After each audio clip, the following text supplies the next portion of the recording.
guys, welcome back. So today I was gonna upload a tab video, but I'm kind of waiting on a reply from the original owner of the video, so that video won't be up for probably this week or whatever. We'll see when it comes up.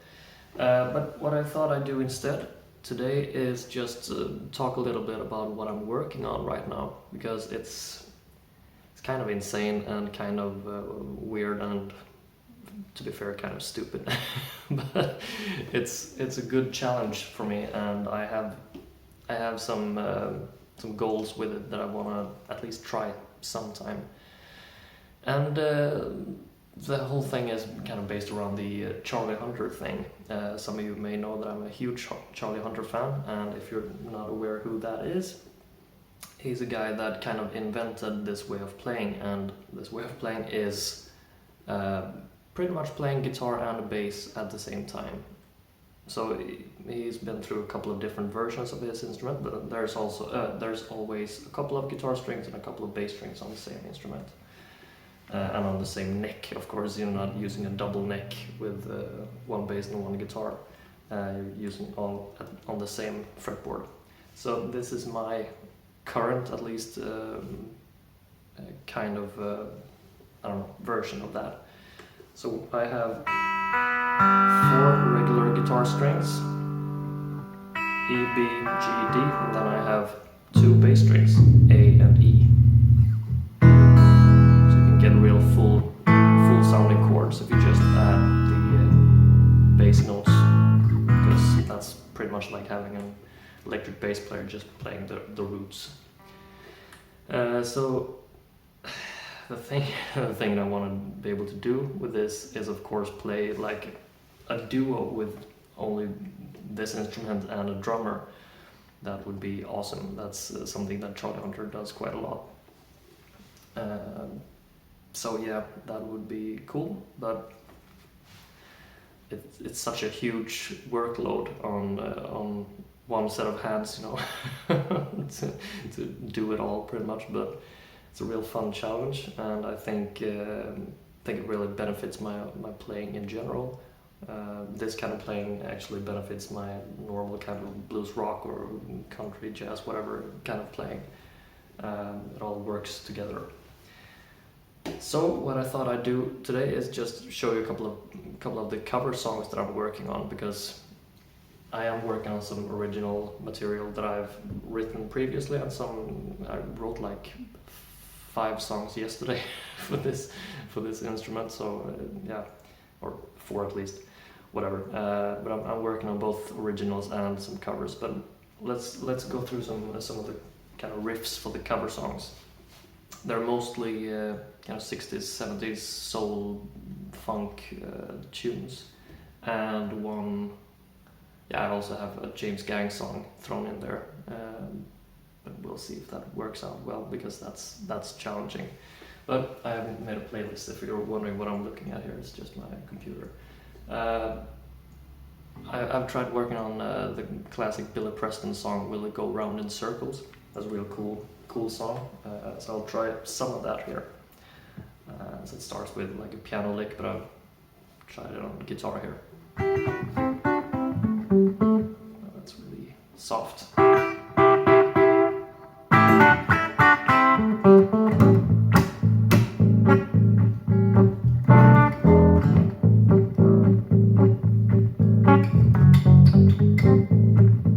That kind of thing for the verse.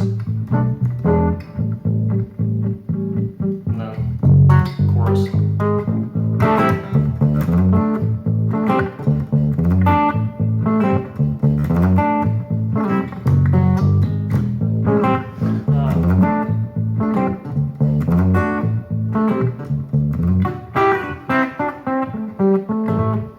Kind of like that. So there's a lot going on there, and I'm gonna try to sing over it as well later on. Not in this video maybe, but yeah. So that's one song. Let's try the James Gang song I mentioned. It's Funk 49, the classic that's on every classic rock radio station and playlist ever made.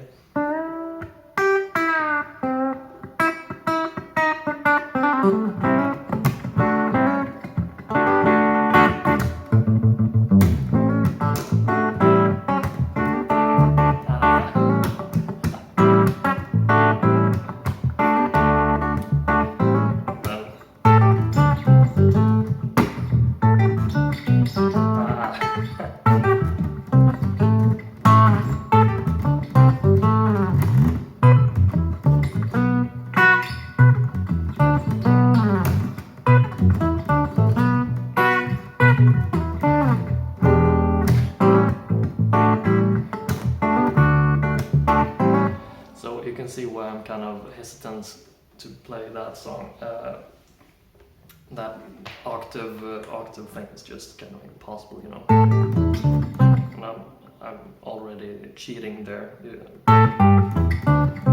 That's the way it should be, you know. But I'm just kind of pulling off the guitar part of it and letting the bass note be, and then move it further down. But yeah, that's difficult.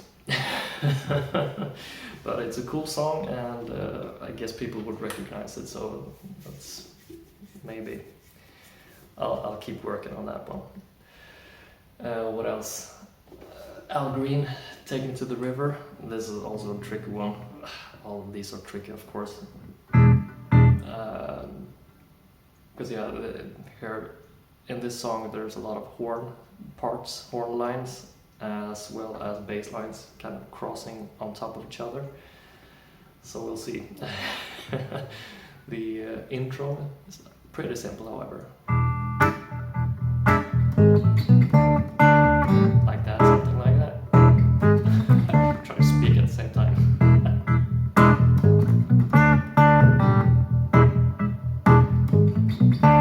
Verse.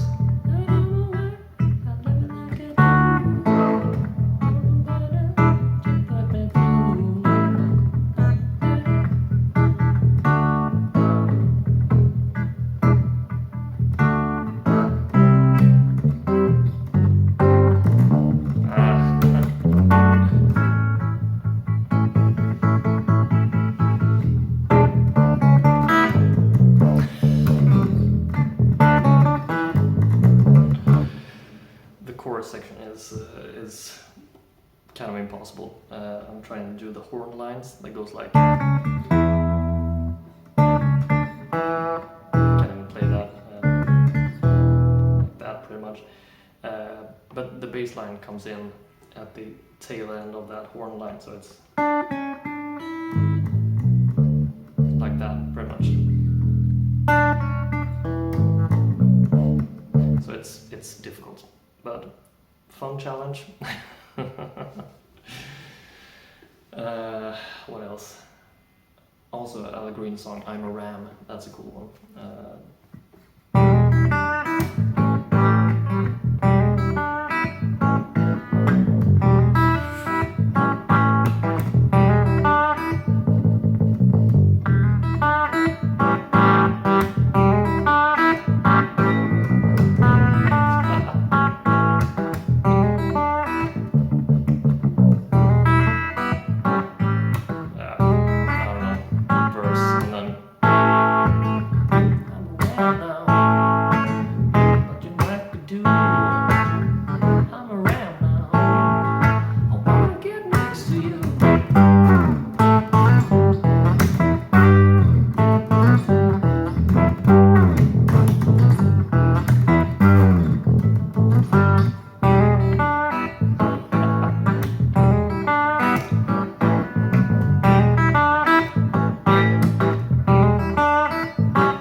Yeah, why am I doing this to myself? I don't know, but it's fun, and yeah, it is what it is. I always feel like I have to make things harder than they should be. Why not just, you know, hire one of my great bass player friends? But it is what it is. I get strange kind of weird obsessions about these things, and I just have to be able to do something. Oh yeah, Johnny Guitar Watson is another one that I'm trying. The song is called A Real Mother for Ya. It's in F originally, but I've transposed it to E.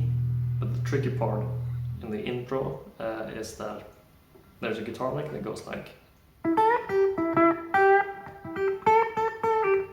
something like that. You know, some pentatonic ideas. But underneath that is the bass note, just on the root, and then kind of falling chords, like this, just chromatic major chords, I believe. Like that.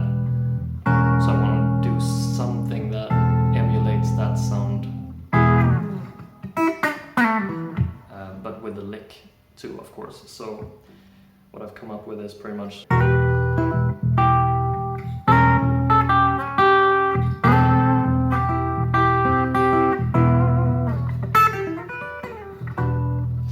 Could do something like that, but yeah, it's hard. And then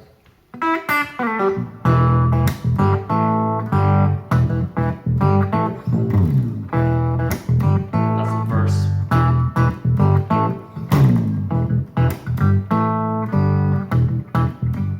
So that's an awesome riff that works out pretty nicely in this tuning. The chorus part is harder. It's like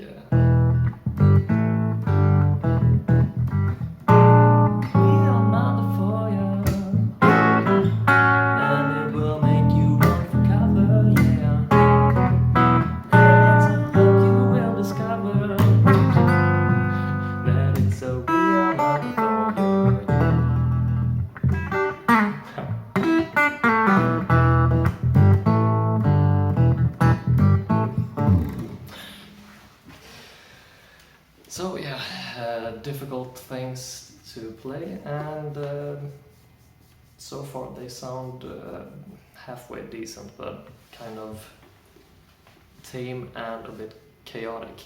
I want it to sound more precise, because right now I feel like I'm just kind of flailing about sometimes.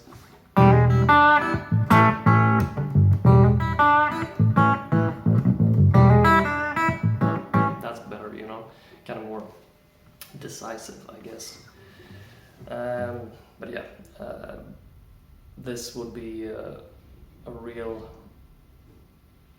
I don't know, it would feel really insane to actually perform this way in front of an audience, as of today at least. If I continue to work on this, I will of course be more comfortable with it.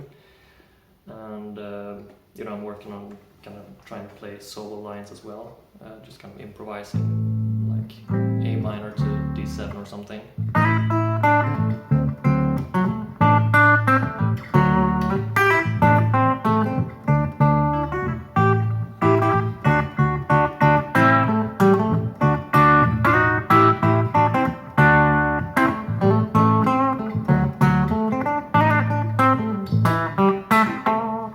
Things like that.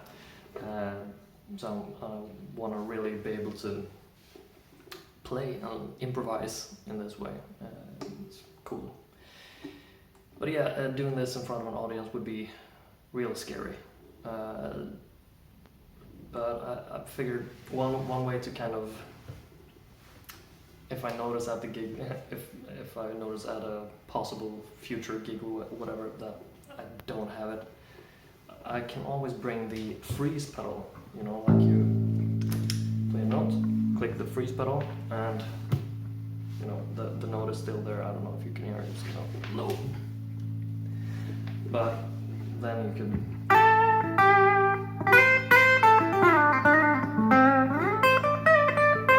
just play over a kind of a droning root note or whatever. So that would be one way to do it. Another way is, of course, just add some cool effects. This bass and guitar thing, I think, works really well with an auto filter, kind of Ottawa.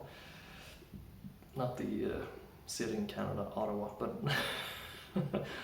Alto Wawa.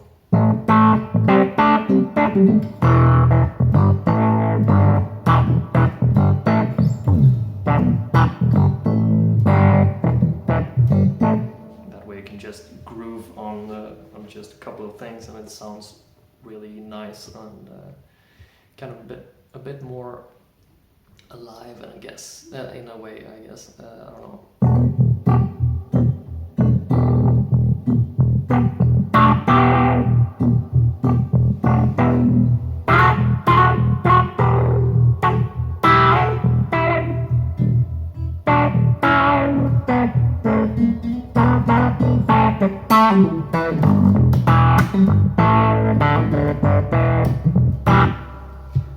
Already sounds really cool. So an auto filter is a good option for this tune. But yeah, maybe that's it for today. I've been rambling on here for 16 minutes already. So anyways, more tab videos will come shortly. I have been working on a few, or yeah, started working on a few, but I will continue to put out more of those videos because they seem to be well appreciated. Well, thanks for watching, and I'll see you next time. Bye.